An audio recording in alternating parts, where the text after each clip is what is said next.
as I've mentioned before, the challenge with any given weapon system is making sure not only that they get the weapon, but that they have people trained and know how to use it, that they have the ability to maintain it. These Ukrainians are the MacGyvers of the, let's be clear about that. They are, but we want to make sure that they have the ability to do that, including the training is also very critical. But the ATACMS are there, and they are having an effect, and will continue as we go along. And in terms of the self-defense with Kharkiv right now, I mean, it is nonsense to believe that they're attacking from Russian soil and that we can't prevent that in terms of a defensive means to protect these people. Putin's a war criminal. He's bombing hospitals and kidnapping children and schools. We've got to allow the Ukrainians to defend themselves. And again, Ukraine is going to make the decisions it needs to make to defend itself. I want to make sure that they have everything they need to do that. And the self-defense protection for cities like Kharkiv and Odessa and us, there are batteries of Iron Domes out there that have been identified. Are we doing everything we can to provide them with that support? I have been looking under every couch, every cushion, to help find Patriot systems, other air defense systems, to get to the Ukrainians, and we continue to do that every day. We need more air defenses. There's no question about that. Well, I want to continue to work with you on that effort. Let me move to another part of the neighborhood, Armenia.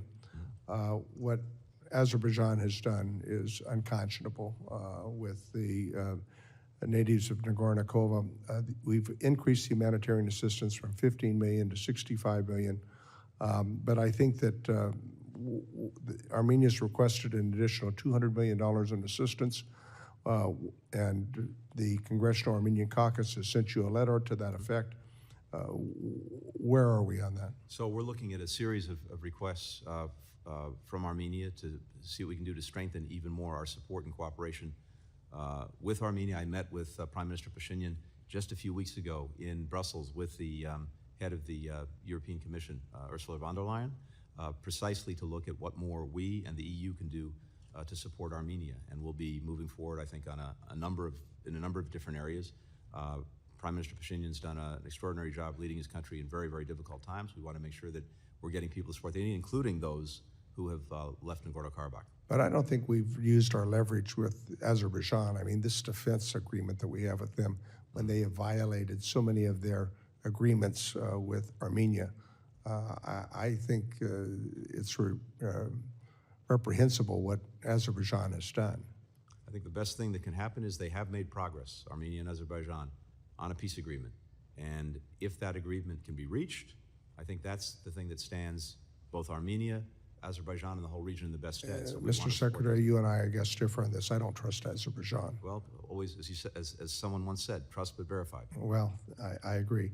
Let me just close. I think that in terms of America's challenges that we face in the world, this is a seminal moment that we're living in world history. It has been for the last several years. And the decisions that we make today, historians will look back 20 years from now. Hopefully we make more good decisions than poor decisions.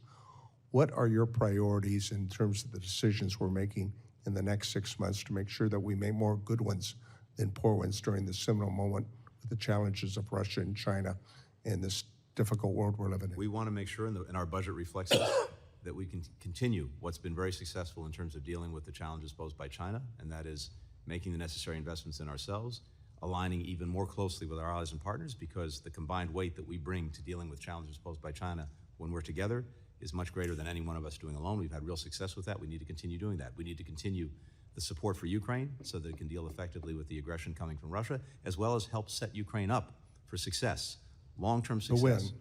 To win. And win also means having a successful country, one that is militarily, economically, and democratically strong, and that can resist further aggression. And I might add, we need to work together in a bipartisan fashion. We would welcome that, as always. Thank you. Thank you. Gentleman's time has expired. I thank the Secretary for valuable testimony and members for their questions. Members of the committee, particularly those who couldn't stay here, may have some additional questions for the Secretary. We ask you to respond to these in writing. Pursuant to committee rules, all members may have 5 days to submit statements, questions, and extraneous materials for the record, subject to the length limitations. Without objection, the committee stands adjourned. Thank you, Mr. Chairman.